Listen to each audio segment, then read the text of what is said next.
"We are on the outskirts of Lee," said my companion. "We have touched on 3 English counties in our short drive, starting in Middlesex, passing over an angle of Surrey, and ending in Kent. See that light among the trees? That is the Cedars, and beside that lamp sits a woman whose anxious ears have already, I have little doubt, caught the clink of our horses' feet." "But why are you not conducting the case from Baker Street?" I asked. "Because there are many inquiries which must be made out here. Mrs. St. Clair has most kindly put 2 rooms at my disposal, and you may rest assured that she will have nothing but a welcome for my friend and colleague. I hate to meet her, Watson, when I have no news of her husband. Here we are. Whoa there! Whoa!" We had pulled up in front of a large villa which stood within its own grounds. A stable boy had run out to the horse's head, and springing down, I followed Holmes up the small, winding gravel drive which led to the house. As we approached, the door flew open, and a little blonde woman stood in the opening, clad in some sort of light mousseline de soie, with a touch of fluffy pink chiffon at her neck and wrists. She stood with her figure outlined against the flood of light, one hand upon the door, one half raised in her eagerness, her body slightly bent, her head and face protruded, with eager eyes and parted lips, a standing question. "Well," she cried, "well?" And then, seeing that there were 2 of us, she gave a cry of hope which sank into a groan as she saw that my companion shook his head and shrugged his shoulders. "No good news?" "None." "No bad?" "No." "Thank God for that. But come in. You must be weary, for you have had a long day." "This is my friend Dr. Watson. He has been of most vital use to me in several of my cases, and a lucky chance has made it possible for me to bring him out and associate him with this investigation." "I am delighted to see you," said she, pressing my hand warmly. "You will, I am sure, forgive anything that you may be wanting in our arrangements when you consider the blow which has come so suddenly upon us." "My dear madam," said I, "I am an old campaigner, and if I were not, I can very well see that no apology is needed. If I can be of any assistance, either to you or to my friend here, I shall be indeed happy." "Now, Mr. Sherlock Holmes," said the lady as we entered a well-lit dining-room, upon the table of which a cold supper had been laid out, "I should very much like to ask you 1 or 2 plain questions, to which I beg that you will give a plain answer." "Certainly, madam." "Do not trouble about my feelings. I am not hysterical, nor given to fainting. I simply wish to hear your real opinion." "Upon what point?" "In your heart of hearts, do you think that Neville is alive?" Sherlock Holmes seemed to be embarrassed by the question. "Frankly now," she repeated, standing upon the rug and looking keenly down at him as he leaned back in a basket chair. "Frankly, then, madam, I do not." "You think that he is dead?" "I do." "Murdered?" "I don't say that. Perhaps." "And on what day did he meet his death?" "On Monday." "Then perhaps, Mr. Holmes, you will be good enough to explain how it is that I have received a letter from him to-day." Sherlock Holmes sprang out of his chair as if he had been galvanized. "What?" he roared. "Yes, to-day." She stood smiling, holding up a little slip of paper in the air. "May I see it?" "Certainly." He snatched it from her in his eagerness, and smoothing it out upon the table, he drew over the lamp and examined it intently. I had left my chair and was gazing at it over his shoulder. The envelope was a very coarse one, and was stamped with the Gravesend postmark, and with the date of that very day, or rather of the day before, for it was considerably after midnight. "Coarse writing," murmured Holmes. "Surely this is not your husband's writing, madam?" "No, but the enclosure is." "I perceive also that whoever addressed the envelope had to go and inquire as to the address." "How can you tell that?" "The name, you see, is in perfectly black ink, which has dried itself. The rest is of the greyish colour, which shows that blotting paper had been used. If it had been written straight off and then blotted, none would be of a deep black shade. This man has written the name, and there has then been a pause before he wrote the address, which can only mean that he was not familiar with it. It is, of course, a trifle, but there is nothing so important as trifles. Let us now see the letter. Ha! There has been an enclosure here. Yes, there was a ring. His signet ring. And you are sure that this is your husband's hand? One of his hands. One? His hand when he wrote hurriedly. It is very unlike his usual writing, and yet I know it well. Dearest, do not be frightened. All will come well. There is a huge error which it may take some little time to rectify. Wait in patience. Neville. Written in pencil upon the fly-leaf of a book, octavo size, no watermark. Posted today in Gravesend by a man with a dirty thumb. Ha! And the flap has been gummed, if I am not very much in error, by a person who had been chewing tobacco. And you have no doubt that it is your husband's hand, madam? None. Neville wrote those words. And they were posted today at Gravesend. Well, Mrs. St. Clair, the clouds lighten, though I should not venture to say that the danger is over. But he must be alive, Mr. Holmes. Unless this is a clever forgery to put us on the wrong scent. The ring, after all, proves nothing. It may have been taken from him. No, it is his very own writing. Very well. It may, however, have been written on Monday and only posted today. That is possible. If so, much may have happened between. Oh, you must not discourage me, Mr. Holmes. I know that all is well with him. There is so keen a sympathy between us that I should know if evil came upon him. On the very day that I saw him last, he cut himself in the bedroom, and yet I in the dining-room rushed upstairs instantly with the utmost certainty that something had happened. Do you think that I would respond to such a trifle and yet be ignorant of his death? I have seen too much to know that the impression of a woman may be more valuable than the conclusion of an analytical reasoner. And in this letter you certainly have a very strong piece of evidence to corroborate your view. But if your husband is alive and able to write letters, why should he remain away from you? I cannot imagine. It is unthinkable. And on Monday he made no remarks before leaving you? No. And you were surprised to see him in Swandam Lane? Very much so. Was the window open? Yes. Then he might have called to you. He might. He only, as I understand, gave an inarticulate cry. Yes. A call for help, you thought? Yes, he waved his hands. But it might have been a cry of surprise. Astonishment at the unexpected sight of you might cause him to throw up his hands. It is possible. And you thought he was pulled back. He disappeared so suddenly. He might have leapt back. You did not see anyone else in the room.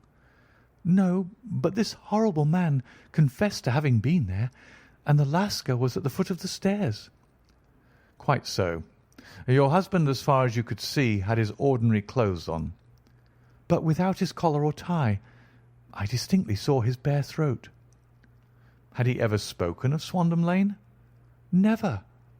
Had he ever showed any signs of having taken opium? Never. Thank you, Mrs. St. Clair. Those are the principal points about which I wish to be absolutely clear. We shall now have a little supper and then retire, for we may have a very busy day tomorrow. A large and comfortable double-bedded room had been placed at our disposal, and I was quickly between the sheets, for I was weary after my night of adventure.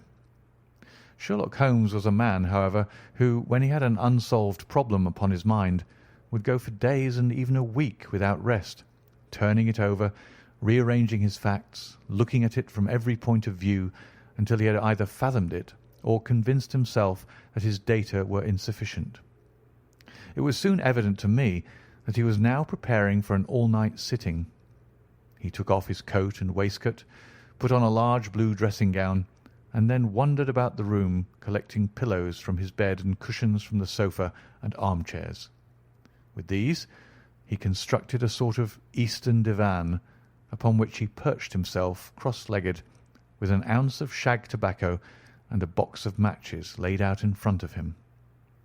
In the dim light of the lamp I saw him sitting there, an old briar pipe between his lips, his eyes fixed vacantly upon the corner of the ceiling, the blue smoke curling up from him, silent, motionless, with the light shining upon his strong set aquiline features. So he sat as I dropped off to sleep. And so he sat when a sudden ejaculation caused me to wake up, and I found the summer sun shining into the apartment. The pipe was still between his lips, the smoke still curled upward, and the room was full of a dense tobacco haze, but nothing remained of the heap of shag which I had seen upon the previous night. "Awake, Watson?" he asked. "Yes." "Game for a morning drive?" "Certainly." "Then dress. No one is stirring yet, but I know where the stable boy sleeps, and we shall soon have the trap out." He chuckled to himself as he spoke. His eyes twinkled, and he seemed a different man to the sombre thinker of the previous night. As I dressed, I glanced at my watch. It was no wonder that no one was stirring. It was 25 minutes past 4. I had hardly finished when Holmes returned with the news that the boy was putting in the horse. "I want to test a little theory of mine," said he, pulling on his boots. "I think, Watson, that you are now standing in the presence of one of the most absolute fools in Europe. I deserve to be kicked from here to Charing Cross, but I think I have the key of the affair now." "And where is it?" I asked, smiling. "In the bathroom," he answered. "Oh, yes, I am not joking," he continued, seeing my look of incredulity. "I have just been there, and I have taken it out, and I have got it in this Gladstone bag. Come on, my boy, and we shall see whether it will not fit the lock." We made our way downstairs as quietly as possible and out into the bright morning sunshine. In the road stood our horse and trap, with the half-clad stable boy waiting at the head. We both sprang in, and away we dashed down the London road. A few country carts were stirring, bearing in vegetables to the metropolis, but the lines of villas on either side were as silent and lifeless as some city in a dream. "It has been in some points a singular case," said Holmes, flicking the horse on into a gallop. "I confess that I have been as blind as a mole, but it is better to learn wisdom late than never to learn it at all." In town the earliest risers were just beginning to look sleepily from their windows as we drove through the streets of the Surrey side. Passing down the Waterloo Bridge Road, we crossed over the river, and dashing up Wellington Street, wheeled sharply to the right and found ourselves in Bow Street. Sherlock Holmes was well known to the force, and the two constables at the door saluted him. One of them held the horse's head, while the other led us in. "Who is on duty?" asked Holmes. "Inspector Bradstreet, sir." "Ah, Bradstreet. How are you?" A tall, stout official had come down the stone-flagged passage in a peaked cap and frogged jacket. "I wish to have a quiet word with you, Bradstreet." "Certainly, Mr. Holmes. Step into my room here." It was a small office-like room with a huge ledger upon the table and a telephone projecting from the wall. The inspector sat down at his desk. "What can I do for you, Mr. Holmes?"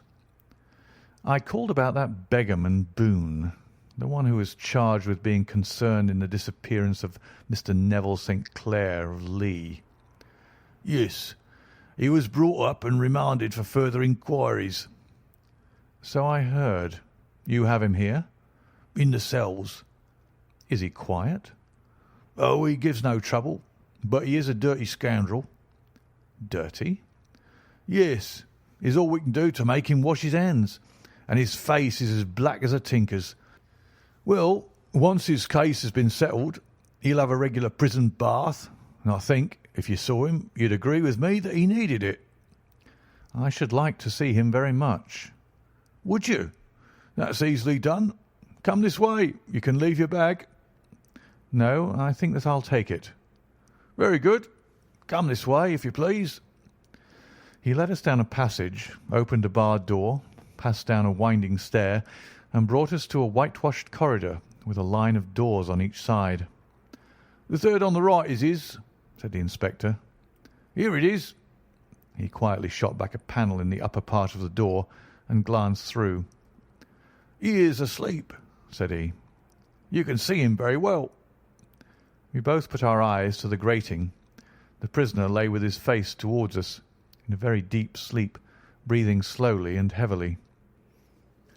He was a middle-sized man, coarsely clad as becoming his calling, with a coloured shirt protruding through the rent in his tattered coat. He was, as the inspector had said, extremely dirty, but the grime which covered his face could not conceal its repulsive ugliness. A broad weal from an old scar ran right across it from eye to chin, and by its contraction had turned up one side of the upper lip, so that 3 teeth were exposed in a perpetual snarl. A shock of very bright red hair grew low over his eyes and forehead. "He's a beauty, isn't he?" said the inspector. "He certainly needs a wash," remarked Holmes. I had an idea that he might, and I took the liberty of bringing the tools with me. He opened the Gladstone bag as he spoke, and took out, to my astonishment, a very large bath sponge. He, you are a funny one," chuckled the inspector. "Now, if you'll have the great goodness to open that door very quietly, we'll soon make him cut a much more respectable figure." "Well, I don't know why not," said the inspector. "He doesn't look a credit to the Bow Street cells, does he?" He slipped his key into the lock, and we all very quietly entered the cell. The sleeper half turned and then settled down once more into a deep slumber. Holmes stooped to the water jug, moistened his sponge, and then rubbed it twice vigorously across and down the prisoner's face. "Let me introduce you," he shouted, "to Mr. Neville St. Clair of Lee in the county of Kent." Never in my life have I seen such a sight. The man's face peeled off under the sponge like the bark from a tree. Gone was the coarse brown tint. Gone, too, was the horrid scar which had seamed it across and the twisted lip which had given the repulsive sneer to the face. A twitch brought away the tangled red hair, and there, sitting up in his bed, was a pale, sad-faced, refined-looking man, black-haired and smooth-skinned, rubbing his eyes and staring about him with sleepy bewilderment. Then suddenly, realizing the exposure, he broke into a scream and threw himself down with his face to the pillows. "Great heavens!" cried the inspector. "It is indeed the missing man. I know him from the photograph." The prisoner turned with the reckless air of a man who abandons himself to his destiny. "Be it so," said he. "And pray, what am I charged with?" "With making away with Mr. Neville St. Oh, come, you can't be charged with that unless they make a case of attempted suicide of it," said the inspector with a grin. "Well, I've been 27 years in the force, but this really takes the cake." If I am Mr. Neville St. Clair, then it is obvious that no crime has been committed, and that therefore I am illegally detained." "No crime, but a very great error has been committed," said Holmes. "You would have done better to have trusted your wife." "It was not the wife, it was the children," groaned the prisoner. "God help me! I would not have had them ashamed of their father. My God, what an exposure!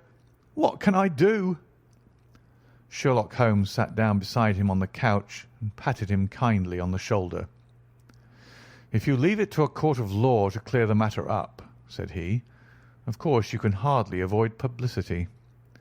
On the other hand, if you convince the police authorities that there is no possible case against you, I do not know that there is any reason that the details should find their way into the papers.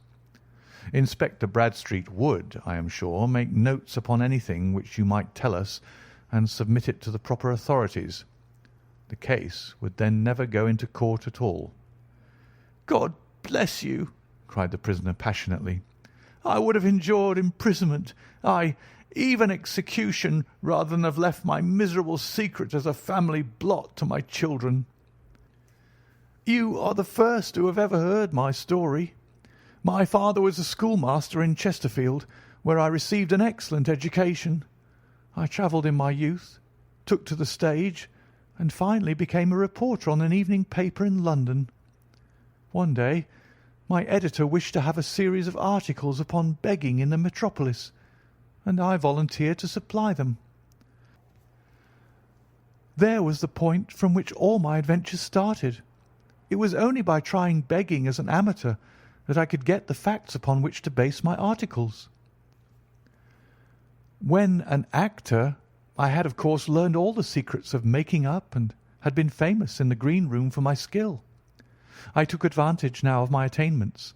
I painted my face, and to make myself as pitiable as possible, I made a good scar and fixed one side of my lip in a twist by the aid of a small slip of flesh-coloured plaster. Then, with a red head of hair and an appropriate dress, I took my station in the business part of the city, ostensibly as a match-seller, but really as a beggar.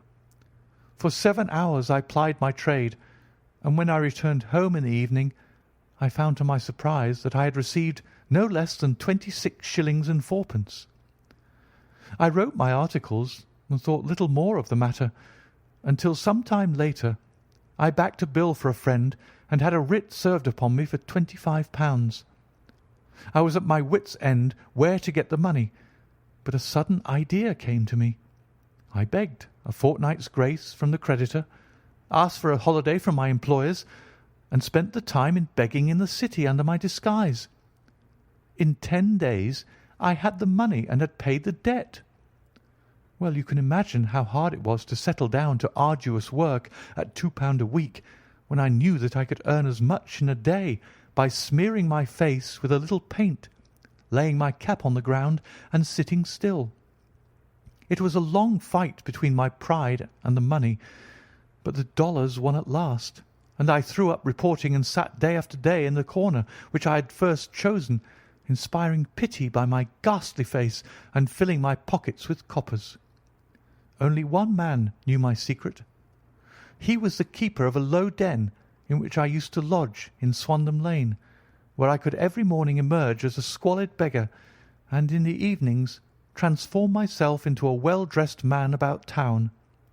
This fellow, a Lascar, was well paid by me for his rooms, so that I knew that my secret was safe in his possession. Well, very soon I found that I was saving considerable sums of money.